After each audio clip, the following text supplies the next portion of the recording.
Pernahkah Anda menyadari bahwa isi dompet kita hari ini secara tidak langsung sedang dikendalikan oleh kebijakan di Washington dan ketegangan di Timur Tengah? Belakangan ini, kita disuguhi tontonan yang mendebarkan di layar berita, yaitu tentang nilai tukar rupiah yang terus melemah dan bergejolak hebat terhadap dolar Amerika Serikat. Topik ini bukan lagi sekadar angka di halaman bisnis, melainkan sebuah ancaman nyata bagi stabilitas dapur masyarakat. Mari kita tarik mundur lini masa ini. Hanya dalam waktu 2 bulan terakhir, pelaku ekonomi dibuat terjaga di malam hari. Tepatnya sepanjang Mei hingga awal Juni kemarin, sebuah guncangan hebat terjadi.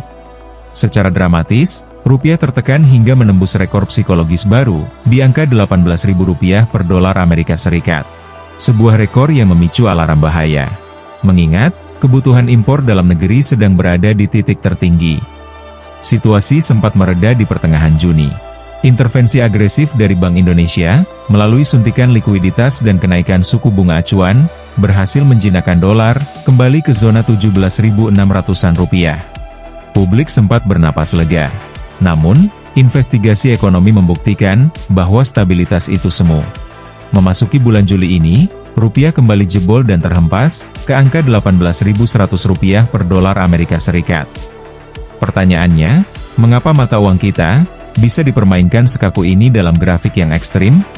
Apa hubungannya urusan perut kita di Indonesia dengan konflik ribuan kilometer di luar sana? Faktor pertama, datang dari Bank Sentral Amerika Serikat, The Fed. Demi menyelamatkan ekonomi domestik mereka dari inflasi, mereka sengaja mempertahankan suku bunga tetap tinggi. Akibatnya, uang di seluruh dunia seperti tersedot kembali ke Amerika. Faktor kedua adalah geopolitik Timur Tengah yang terus membara. Dalam hukum pasar, saat dunia tidak aman, para pemilik modal global tidak akan ambil risiko. Mereka akan melakukan satu hal, menyelamatkan aset mereka ke tempat yang paling aman, yaitu dolar Amerika Serikat. Dua hantaman luar ini diperparah oleh kerentanan dari dalam negeri kita sendiri. Ketika investor asing berbondong-bondong menarik modalnya keluar dari pasar saham Indonesia, kita justru dihadapkan pada kenyataan pahit. Biaya impor barang dan minyak mentah kita melonjak tajam. Kita dipaksa membelanjakan lebih banyak dolar di tengah pasokan dolar yang justru sedang langka di dalam negeri. Kondisi terjepit inilah yang membuat rupiah kita berdarah-darah. Jika kita membuka kembali lembar sejarah, fluktuasi ini sebenarnya adalah ujian laten yang selalu berulang di setiap rezim pemerintahan. Namun, ada catatan ekstrim yang perlu kita garis bawahi. Mari kita lihat titik paling lemah dalam sejarah kita.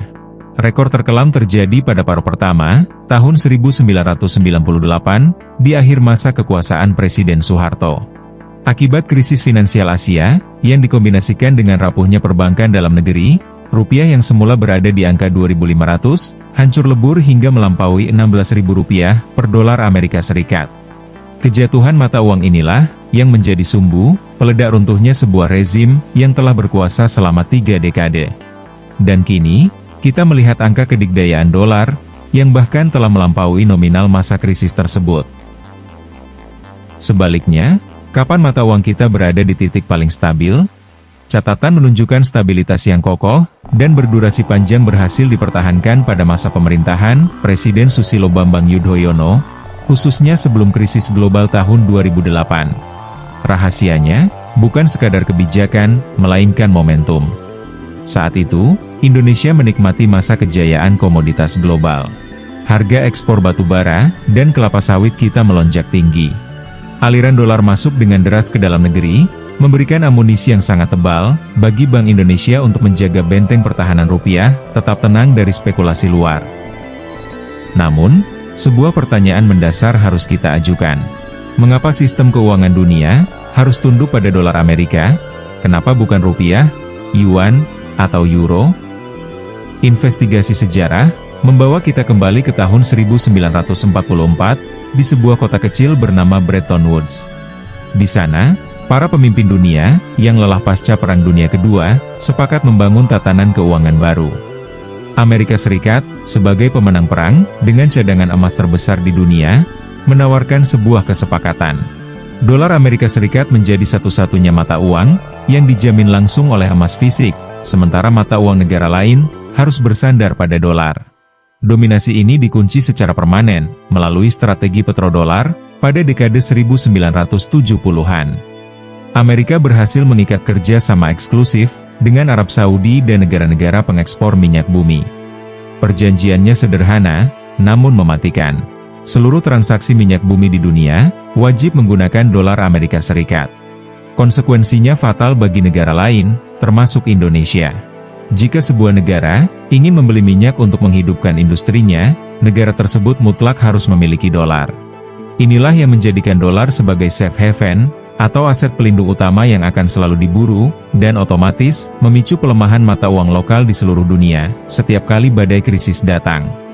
Lalu, apa dampak sistemik jangka panjang jika pelemahan rupiah ini terus dibiarkan tanpa rem? Pertama, struktur APBN kita terancam lumpuh. Karena, sebagian besar utang negara berbasis dolar. Melemahnya rupiah, secara otomatis membengkakkan nilai utang tersebut. Dana publik yang seharusnya dialokasikan untuk pembangunan, kesehatan, dan pendidikan, terpaksa dialihkan hanya untuk membayar selisih kurs utang. Kedua, ancaman jebolnya subsidi energi.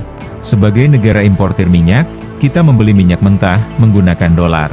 Jika kurs terlalu tinggi, pemerintah dihadapkan pada dua pilihan yang sulit, yaitu menaikkan harga BBM yang akan memicu demonstrasi massa, atau mempertahankan subsidi yang berisiko membakar habis anggaran negara.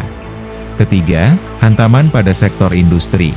Sektor farmasi dan elektronik kita, yang ketergantungan bahan baku impor, mencapai lebih dari 80%, akan mengalami pendarahan finansial.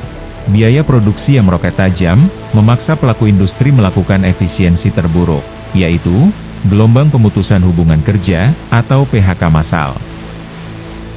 Namun, di balik angka-angka ekonomi makro yang rumit itu, ada penderitaan sunyi, yang luput dari statistik resmi.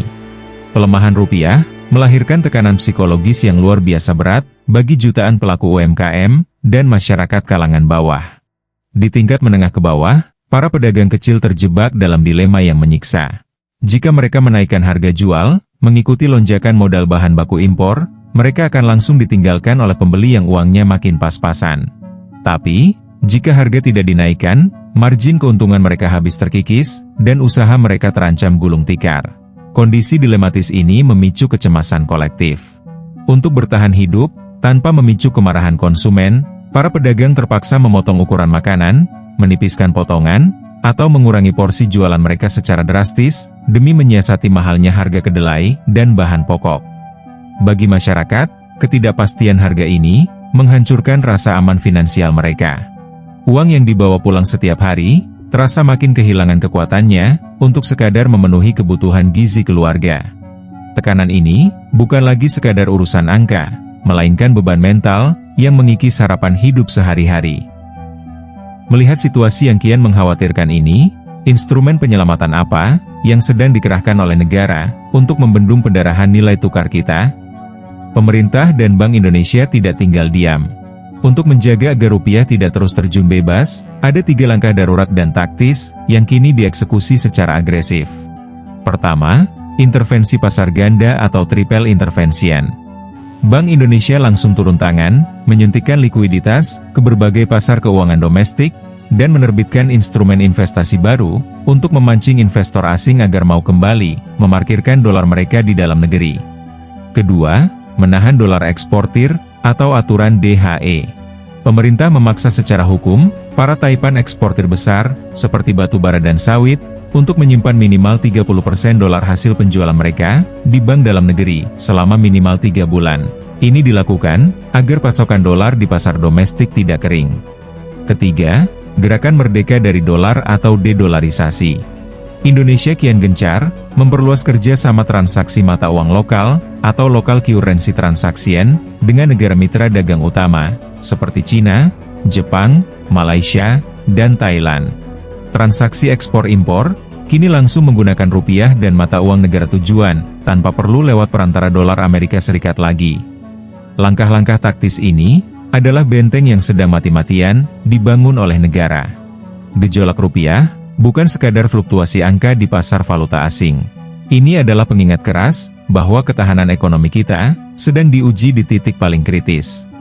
Apakah jurus-jurus penyelamatan ini, mampu memerdekakan dompet kita, dari cengkeraman kebijakan Washington dan konflik Timur Tengah?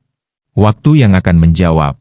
Namun satu hal yang pasti, di tengah badai global ini, sinergi antara kebijakan pemerintah yang kuat dan ketahanan masyarakat di kalangan menengah ke bawah adalah kunci utama agar roda kehidupan bisa terus berjalan.